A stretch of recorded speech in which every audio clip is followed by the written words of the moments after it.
Hey, what's up? Dusk here. So I want to talk about the Killer Klowns dev stream, the one that aired May 7th, 2024. They were just kind of like previewing the game a little bit, talking about some of the mechanics and all that stuff. The whole thing was on an earlier build, though, because, well, the current build is under construction, if you can imagine. So some of the stuff that we saw was a little rough around the edges.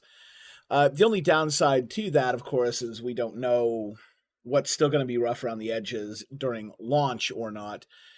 So that's one of those things that could be a red flag, might not be a red flag, and I'm going to talk about all that stuff, but I wanted to start with the victory screen, because this is something I have griped about a lot for a lot of asymmetrical games, is this unclear, muddy victory screen. Dead by Daylight's a really bad offender for this, Texas Chainsaw Massacre is a really bad offender of this, and it leaves people kind of like grasping or trying to figure out if like they've won or haven't won or what's going on. And the devs are like, oh, you decide yourself.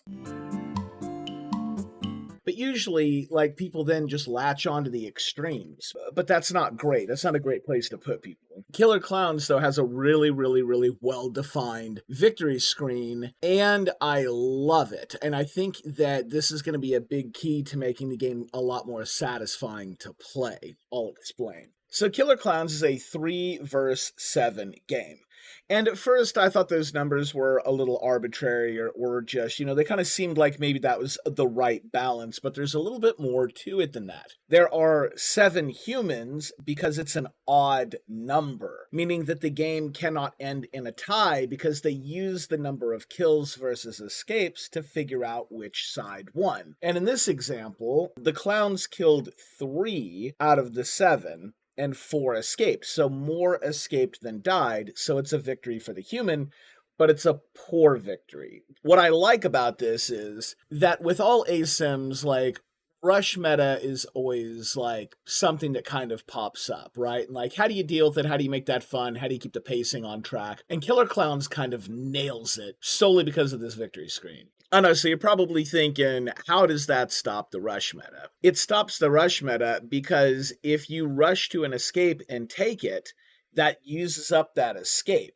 And now that you're gone, or maybe you and your buddy are gone, it's now gone from a 3 versus 7 to a 3 versus 5. And the clowns only need to kill 4 people to get a victory. In other words, you've now made the game harder for your teammates, and now that you've escaped, you could still lose because the loss or win is team-wide. So rushing off of the map ASAP does not help you win. In fact, it could maybe set you up for a loss. So you're encouraged to stay around and work as a team and try and help other people escape. And that is the power of, like, a good victory screen. Absolutely huge. Post-edit Dusk here, so I just want to clarify that the gameplay will still be fast-paced. After all, each round is capped at a maximum of 16 minutes. The next question is going to be, are the game mechanics satisfying? Are they fun? Well, Dead by Daylight is always a good game to measure against because it's the one that's successful. But what makes Dead by Daylight successful? I feel like everybody pretty much agrees that it's the chase. Whether you're the survivor or the killer in Dead by Daylight, the chase sequence is just where all the interaction and engagement and fun happens, right? Where you try to outplay the killer or outplay the survivor. But a lot of the rest of the game can be a little not great. Like, if the killer never really ends up coming after you and you're just on generators for the entire game as a survivor, you're essentially AFK. Like, your whole experience that round is just holding down your mouse button and or if you're using a gamepad, just holding down your do generator button. That's it. That's all you did for the entire match, right? And so when you're new, that can still be kind of exciting because you're like, oh my god, where's the killer? I'm trying to focus on this and watch my skill checks. But like, after you've played the game enough, it gets really, really old, really repetitive, right? So that's not exciting. But it's fine because the chase is just really fun and really engaging, and that's what hooks people. So to know if Killer Klowns is going to be a fun game that's going to have some longevity, we got to know, or we got to look for, does it have that sort of hook to it?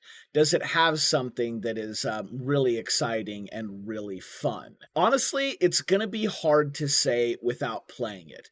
We've seen some back and forth. We've seen what happens when clowns gang up on a human. They pretty much, like you just saw on the screen there, they pretty much just smoke them instantly. And then they put them on what is a hook, but it's also a generator. But what I like about this is the generators are for the clowns, not for the survivors or the humans. But you don't do anything with it. You just take humans, which can be an NPC or a player, and you just throw them on the machine, and the machine will eventually produce a minion. And then that minion AI runs around and harasses and helps you find the human players. So it's a great way to gain power, but you just hook, like, set it and forget it. You can just walk off, or you can guard it if you want, up to you. But you don't have to sit there holding a do a generator button. So this part looks a lot more, or a lot less frustrating, a lot less boring. So this is going to help with the feeling of repetitiveness. The downside is I don't see this being a really strong gameplay hook, just something that means that the game is less frustrating. So if there is a fun part, we can focus a little bit more on the fun part. Now, for the victims, there are survivors or humans. Sorry, they're humans. There's too many ASIMs. Fire team, whatever. Their whole thing is just trying to find the escapes and work on the escapes. And if they die from death, they can do mini games to get items to their living teammates. So even when you're dead, you never stop playing the game. So again, like, that's great. It's also, that was a clownality, and it's hilarious. And you can apparently just pick which one you have loaded mid-match, so you can change those up as you're playing. It's great. But yeah, so even for the survivor, like, once you die, the survivors die permanently, the clowns will respawn. So the clowns are infinite, humans are not. But yeah, once the human is dead, they can do mini games to get items for their living teammates. So you're still very much engaged in the game and playing, but as far as the win condition and the score goes, you're dead, right?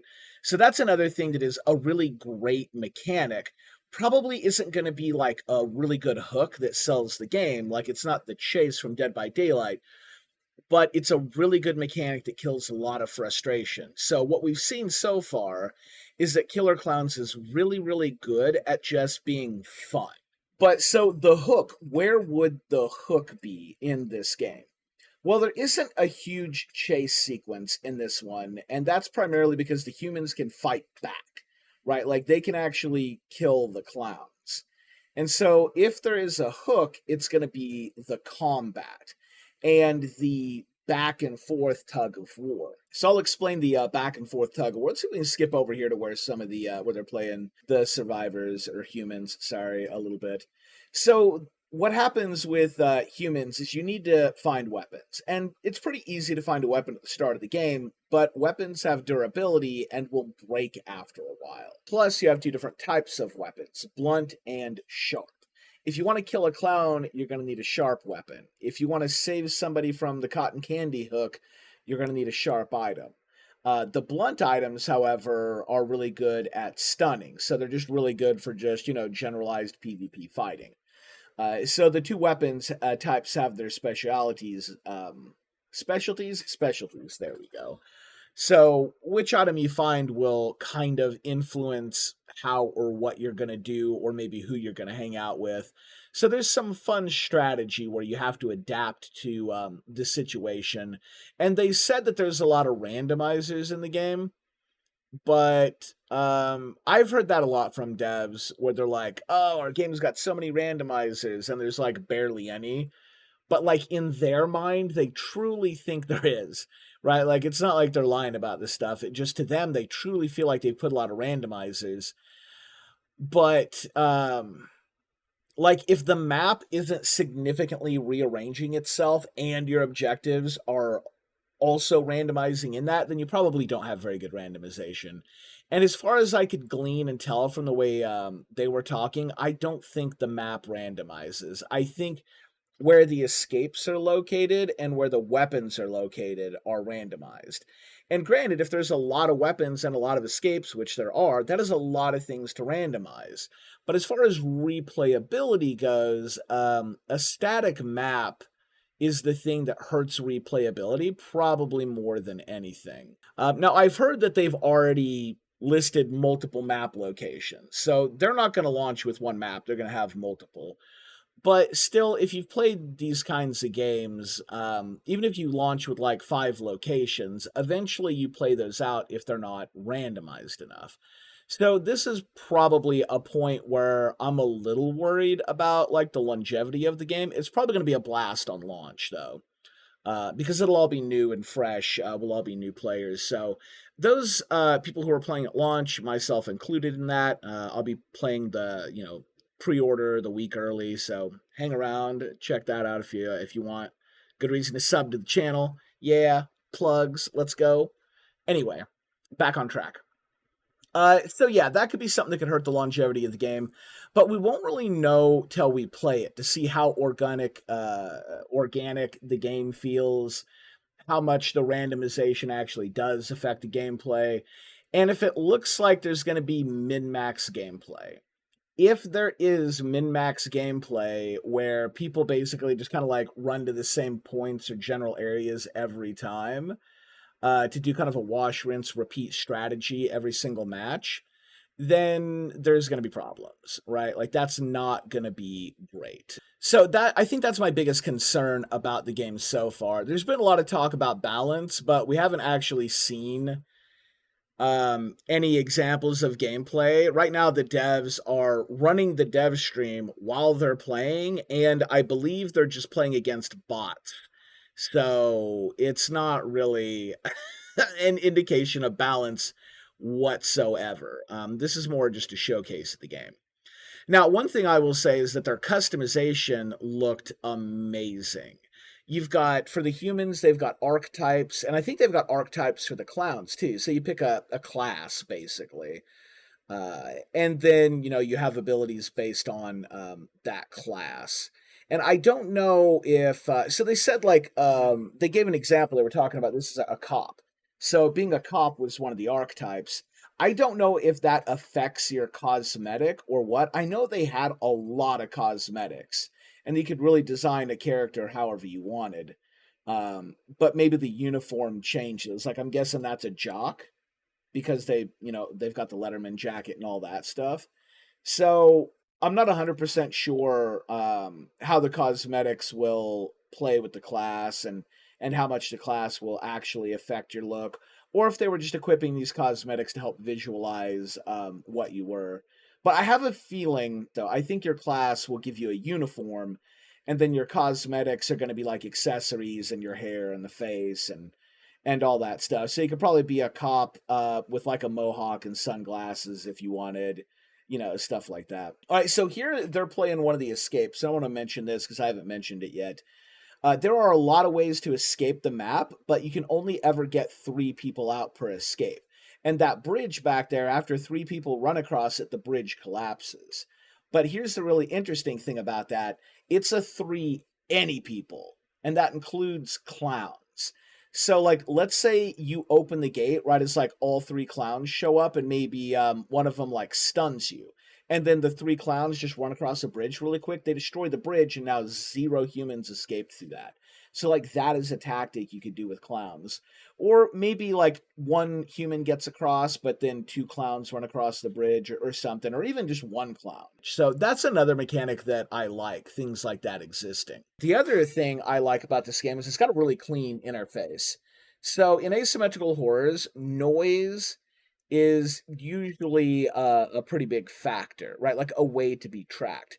This bar that's going red here is showing the human player how much noise they are making. So you have a really clean understanding of when you're making noise and how much noise you're making. As you can see, it go from red to green or not at all. So yeah, there's a lot of really good design decisions. But it's going to come down to, at the end of the day, is there a fun hook for the game? Is there something that is going to keep us coming back to it? Or is it going to be kind of a short term, enjoy it while it lasts, but it just gets too repetitive too quickly? Don't know. We're just going to have to see. But I definitely didn't see a ton of red flags, though. I didn't see anything that made me think, oh gosh, this is going to be a train wreck. So I think I'm still a little excited to play this once it goes live. Anyway, that's my take on the dev stream and what I think about Killer Klowns. Thanks for watching. We'll catch you in the next one.